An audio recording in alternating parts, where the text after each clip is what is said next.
Martin Luther King Jr., Cesar Chavez, Nelson Mandela, leaders synonymous with civil rights movements around the world. In the 1970s, Judith Heumann, Ed Roberts, and other activists started a movement that swept the country. No longer willing to accept the status quo, they fought the United States government for the rights of people with disabilities and won.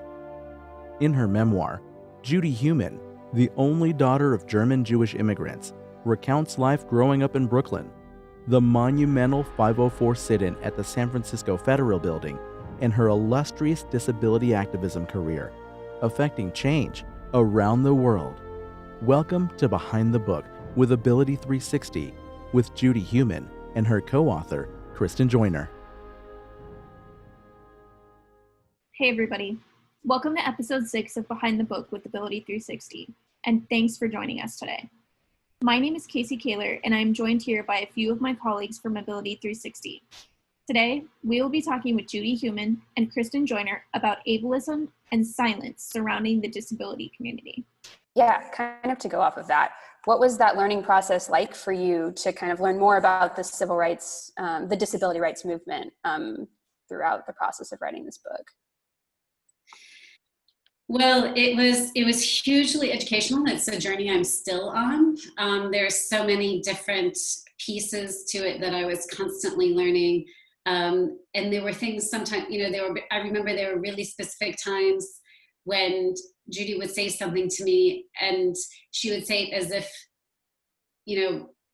that was just a matter of fact. So for example, she said to me when she was in the dorms at Long Island University that there was a step up into the bathroom. And so she needed help every time she had to go to the bathroom at college. And then she just kept talking about her experiences at college. And I had to, wait a minute, how could this exist? Let's rewind. We need to spend a little more time. Every single time you're living in a building where every single time, and it was a constant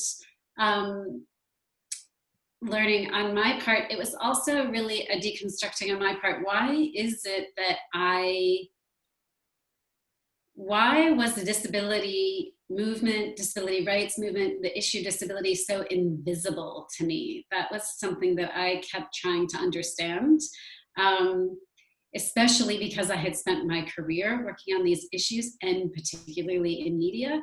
And so that was a huge theme in the book that Judy and I spent a lot of time exploring, is that why are people with disabilities invisible? They're invisible in culture, they're invisible in society. And so, and how does that affect us if we're part of the non-disabled community? How does it affect us that we don't see that it's invisible? It makes us feel like so for example, I think we end up on a certain level dismissing a whole segment of the population because they're invisible. And we're sort of told in some way that their story, because we don't see their stories on screen or we don't read about their stories, that their stories don't have the same universal themes that we have around that we're agent, that, that people with disabilities also are agents of change and are heroes and have loves and, have a desire to belong, all of these issues. And so when Judy said to me, who do you think will read this book? And I said, this is going to be a book for anyone who's ever felt like they were told they didn't belong. Judy, everything you said is really important. There's one thing about you that I think is really important in what you've done and with this issue about silence, which is that, and it does go back a little bit to the social convention, but you are never afraid to speak the truth, regardless of whether or not you may be breaking. You're always kind and you're always thoughtful, but you don't worry about making a fuss. You don't worry about social convention, is my feeling. Do you feel like that's true? I mean, I believe very much that our movement needs to be made up of who we really are. And so in order to do that,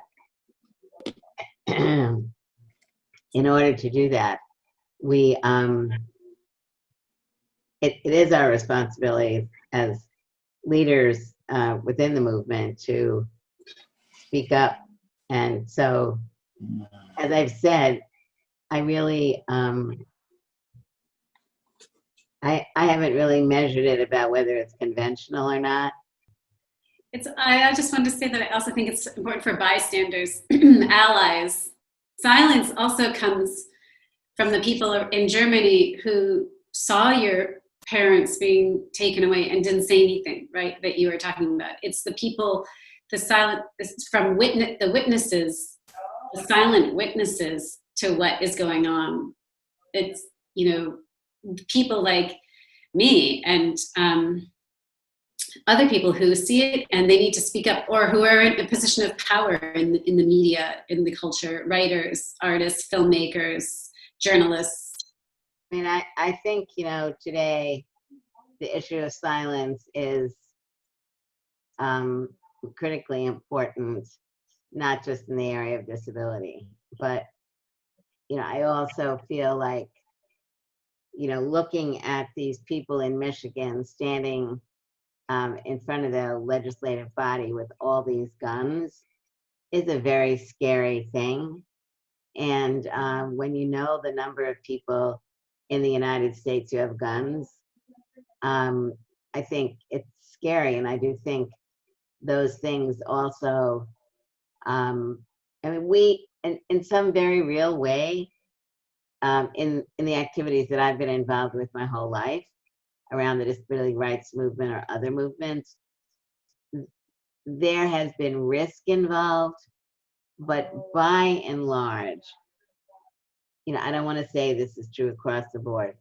By and large, even people being arrested, taken to jail, etc., it's still, there's a level of understanding that certain things can happen, but that there's like perimeters around it.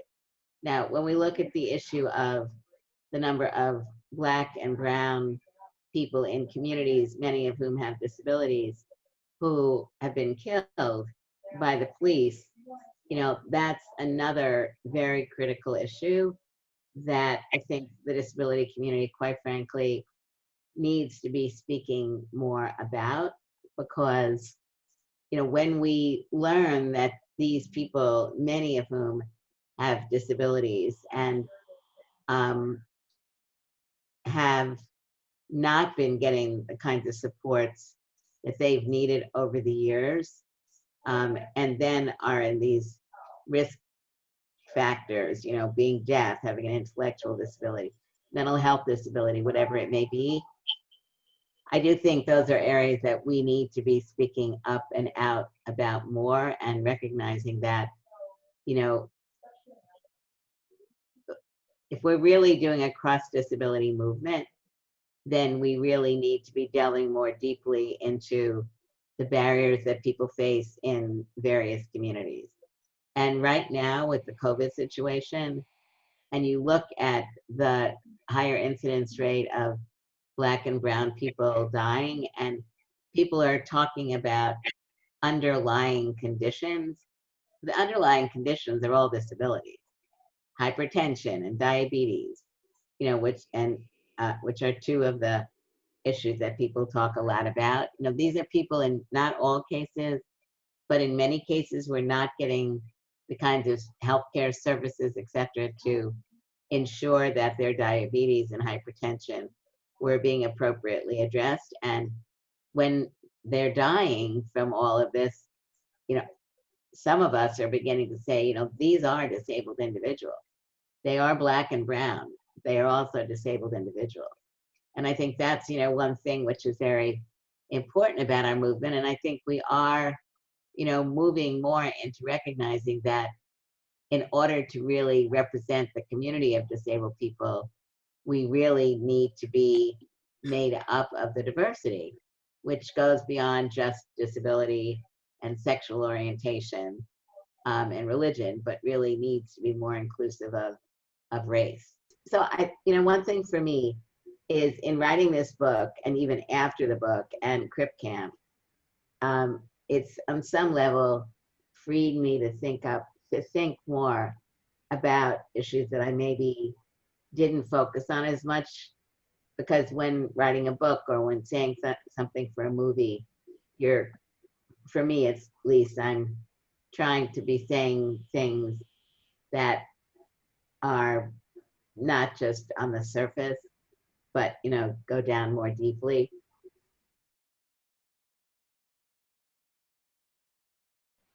Thank you everyone for tuning in and watching Behind the Book with 360 over the past few months. Our team is so proud to have brought this content to you and facilitated these very critical conversations within the disability rights community. Our fight for equality is far from over. We hope you were inspired by our discussion with Judith Heumann and Kristen Joiner. We encourage you to find ways to get more involved in disability activism in your own community. As co-directors of this series, we really wanted to leave you with our biggest takeaways from this experience.